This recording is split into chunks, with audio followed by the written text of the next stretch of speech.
And I think in the name of efficiency, we try to like get through our books quicker. We try to make it to the next chapter, so that we can hit the certain amount of pages we wanted to read, to be able to keep making progress and all these progress words, but what if it's like, okay for us to read one page in the time that we're reading and that be just fine, Wow.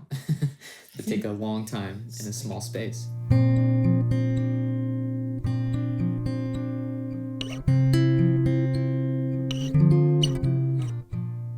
Welcome back to the Rooted Minds podcast, where we come together as a family to talk about books and about our emotions and how our brains work. In today's episode, we are going to talk about the art of slow reading. It can be such a fast-paced world. So how do we practically find ways to slow down our reading, and why is it even valuable in the first place? So I wanted to sort of start our discussion by just talking about experiences with slow reading. What does that look like for us in the past, and what even would you say slow reading is? What does that look like? Well, slow reading makes me first think of something I don't understand. Like I can't immediately grasp upon first pass. Yeah. So I have to slow down and start looking up words sometimes. I have to really put my mind on it to grasp what it's saying. Yeah, for sure. It makes me think of just literally like if you're driving or running versus walking. I know there's a scientific term for it. The amount that you can see, your field of vision gets smaller when you're going fast versus when you're going slow. And so we read at a walking pace instead of a running or driving pace, and it allows us to see a lot more. Yeah. I even think going along with that idea, reading a book more than once is reading slow. Yeah. Because it doesn't really help your Goodreads, reading challenge. I guess you could put it on there twice. Right. But I read the same book 3 times. Yeah. It's like instead of going and reading something else and reading something else and reading something else. Right. You're Yeah. soaking. A benefit in reading it again. Yeah. Because you miss stuff. Which feels You like a just do. slowing down. Yeah. It really does. It's interesting because the first time you watch a movie, just to use a movie for example, it seems way longer than the second time you watch it. Oh yeah. Because you know it's coming. Because you know it's coming a little bit, but it gives you space to start seeing a little bit more of those. Like, oh, I didn't realize that's what that meant. Or, Yeah. do you see that guy in the background? Oh, this was hinting at this. Look what he's doing. Yeah. That was foreshadowing. I didn't even notice. Yeah, that's good. Yeah. That's so true. That was setting me Exactly. up to see what the plot was going to be about. Yeah. Yeah, because this, there's such a draw for us to keep going fast, so it can be hard to slow down. Like the culture can kind of say we need to go from the next thing and the next thing to the next thing, and so sometimes there's not always a value for reading the same book over 3 times, That's true. because what are you gonna gain out of that, Yeah. and I already read that. all that sort of thing. And Helps so when you have 3 children and you have to read it with each one of them. true, then you are sort of forced into reading it, Yeah. And I think in the name of efficiency, we try to get through our books quicker. We try to make it to the next chapter, so that we can hit the certain amount of pages we wanted to read, to be able to keep making progress and all these progress words, but what if it's okay for us to read one page in the time that we're reading and that be just fine, Wow. to take a long time in a small space. I think that's so true. And I think also it depends on what I'm reading. My pace depends on what I'm reading too. And if we're talking about a classic book, something that has stood the test of time, then that is more opportunity for me to go slow versus me reading something. Not that we get the newspaper, but this for an example, if I was to be reading a newspaper or some other article like that. So I think that makes a difference. But if I'm reading something that is written in a quality way, then I think it's like I need to use some discernment there into True. my pace, I think, because if I'm in that constant consumer mindset, like we've talked about, then I'm not going to choose a pace.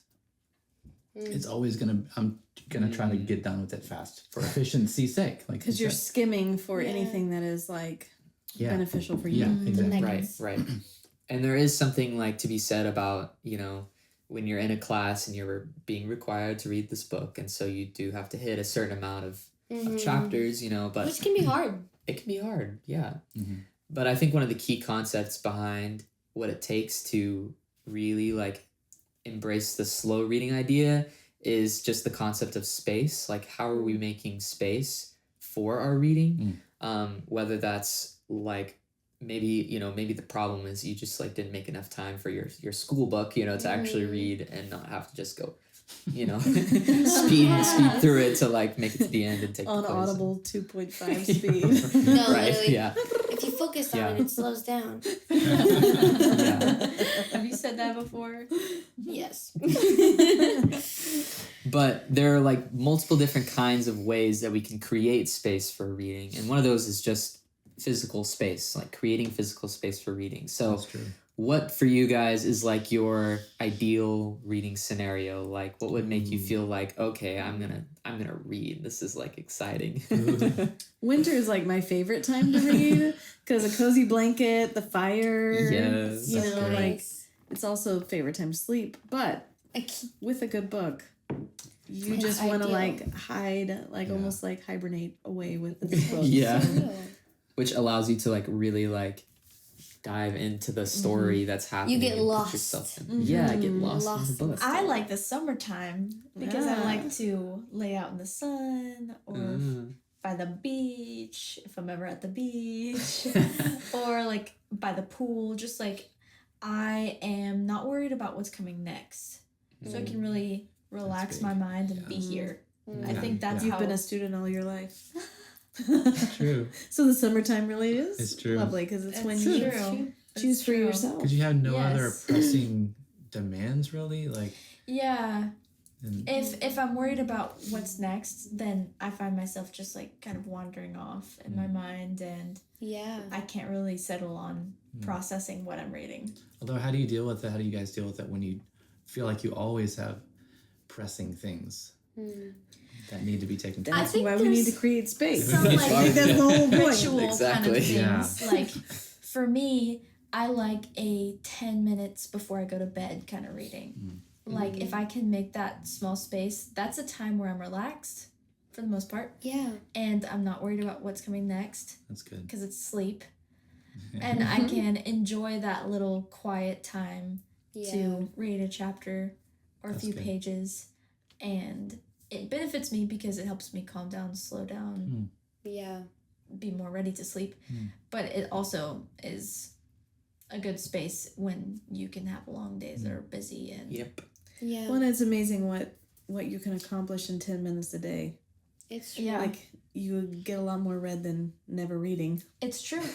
Oh, I can True. only read if I can read True. 2 hours. Yeah, so you never do You it. get one, That's such a 2 real hours every feeling. 3 months. That's really helpful. Yeah. Yeah. Yeah. And what you guys are sort of like discovering and noticing is just that like something that our brains like genuinely do is that they assign time and place to certain activities. And so like if you have a certain time of day that you do something, like your brain is going to want to do that again in that time of day, you know? Or if you have a certain place that you're doing something, like our beds are for sleeping, you know, that's that's what they are. And so that's why sometimes it's hard to do like homework in your bed, you know, because you just Don't want fall asleep. your brain's like, oh, we're Yeah. in bed, time to sleep, you know? Yeah. It's great. So if we can create an environment where we can, you know, like give our brain the space to say, all right, this is our spot and our time for reading, then it's going to get into reading mode a lot quicker when we come to that Yeah. sort of point. So what about mental space? It's kind of what we're talking about, Yeah. but just like clearing how do we clear distractions to allow us to really like be able to be present with the thing that we're reading? Yeah. And what thing comes to my mind first is just specifically related to what we were just saying, is to give myself permission, kind of, to take that 10 minutes or 30 or whatever it is, or right before bed. Yeah. Like, I'm going to give myself permission, and that begins the process, at least, of clearing the distractions in my mind. Mm-hmm. Yeah. I think for me, You go for it. I think for me, it's about like promising myself that presence. So it looks like no distractions. Like, okay, I'm gonna agree with myself not to get on my phone. Yeah. If I don't make that agreement with myself, Yeah. why not? It's a friend text. It's the perfect time to text back. Yeah. You know, Right. or it's That's easy good. to just get on and check emails or see what's on Instagram, or because you have 10 Yeah. minutes of free time. Right. Unless Yeah. you tell or agree with yourself that this is It's going to be a still an time active I'm going to choice. set. It's an active choice. Yeah. Exactly. And for me, that just makes a big difference. Especially like Yeah. reading books, but also reading my Bible. It Yeah. just kind of transfers if I don't make that agreement that Yeah. this is going to be a time. I'm Almost just like making just going to wait. it like sacred. Sacred. Yeah. Yeah. Yeah, that's just what I was gonna say. Was it like reading is genuinely a luxury that only comes or only is open to people who have disciplined themselves in a certain way Right. to make that time or make that space. Right. Not like you're just, it's not saying you're a better person. It's just that because it is a luxury, it's not a need, Yeah. Yeah. that you actually have to.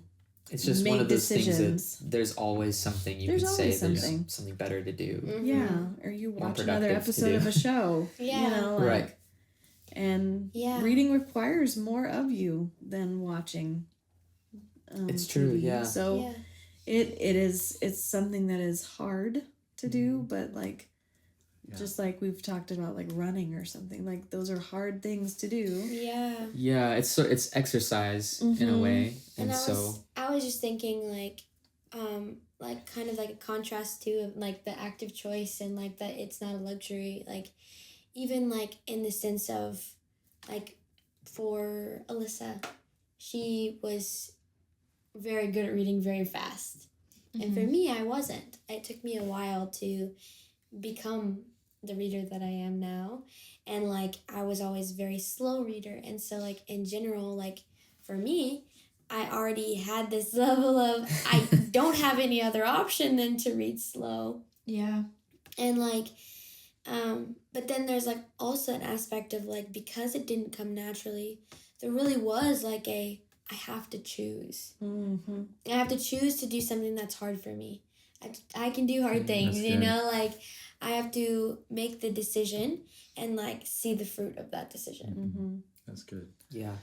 And as Wow. far as the distractions go, another thing that came to mind, practically speaking, is to maybe even keep either a notebook or just a note on your phone open. So if something does come into your head, you can put it somewhere.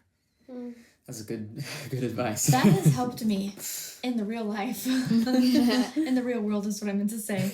So you're not just trying to remember, oh right, I have to go do that today. Yes. Then that's all you're thinking about. Because for me, those thoughts can feel so pressing.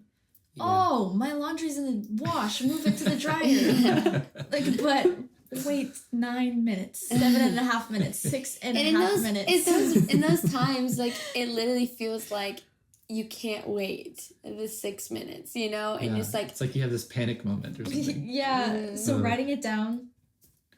But it's so interesting to me how like just like the way that books and reading can fuel you. yeah, It's not as draining as Yeah, when you that's get to the good. point where you like truly love it.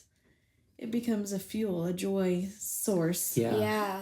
Where you're reading beautiful things and you're contemplating beautiful ideas that just like get you excited to go, and you're floating through Yeah, it's Yeah. starting to changing your really laundry over genuinely impact because you. you're just still chewing that idea and you're not Yeah. in the mundane Yeah. lost in thought. dishwashing, laundry folding. I read this article, which I wish I could remember. who wrote that article, but it was talking about the currency that our world runs on today is attention. Mm. And it's what is spent, and it's what's given. It's what everything is trying to get from you. It's like more than money. They're trying to like take your attention, like your phone or anything. It's like how the world works. But what this article was arguing was that the most powerful expression of freedom is by choosing where you put your attention. That's good. Like, so like distraction is more than just it's just something, you know. It's not a bad distraction. Like, it's not evil. Yeah. But expressing freedom can provide you this like fuel of life instead of just being drained and distracted and scattered and spread thin. You're expressing in self-discipline this freedom to say, oh, I'm going to put my attention maybe on this book or maybe on being still for a few minutes instead of just keeping myself stimulated constantly. That's so interesting because I was just thinking about the concept of the way our bodies work and how we have all these processes that we don't even think about that are automatic. Yeah. But breathing is one that we can take control over. We can't take control over our heart beating, but we can take control over our breathing. We can slow it down. We can take deep breaths. We can breathe in different ways. Yeah. And that kind of like jumpstarts your neurological system to unify back again, right? And so I just think that's really interesting that attention can also be passive. Yeah. Like you can give attention without being mindful of what you're even giving attention to. Yeah. But to like intentionally say, I'm going to look at that plant. Like I'm going to give attention to this conversation right now. Like you're actively like telling your nervous system, your brain, that this is valuable. So we want intentional attention. Because we are giving attention all the time. And it's a form of spending, you know. It's valuable. It's very valuable. And so in that way you're kind of giving like you're reading like emotional space because you're saying like this is valuable, this is important, this can't just be replaced by, you know, this isn't like I'm just making 10 minutes of free time, you know, like we were saying, like where I can just replace it with Instagram scrolling or whatever, you know, like this is important. Yeah. So that's so good. Yeah. And I think like part of what's interesting about that is it just opens your heart up to what you're reading when you're able to give that physical, mental, emotional space. Yeah. Because if you can give that space, then suddenly like you're able to like feel, you're able to connect, you're able to be moved by what you're reading. You know, It's not just automatic. It's not automatic. That's good. Yeah, exactly. Which connects you to the beauty of being human. Yeah. If we're not moved, if we're not engaged or affected by the world around us, then we lose one of the most important parts of being alive. But that it takes intentional work, that it takes some partnership kind of in that is really profound because otherwise, again, we're just being consumeristic. But we have decisions to make in that. Yeah. It takes slowing down. Yeah. It takes paying attention to what actually satisfies. Yeah, exactly. Did this book, am I willing to put it down if I feel like this is not doing good things? Right. I'm opening there are myself books out there up that do that. Yeah.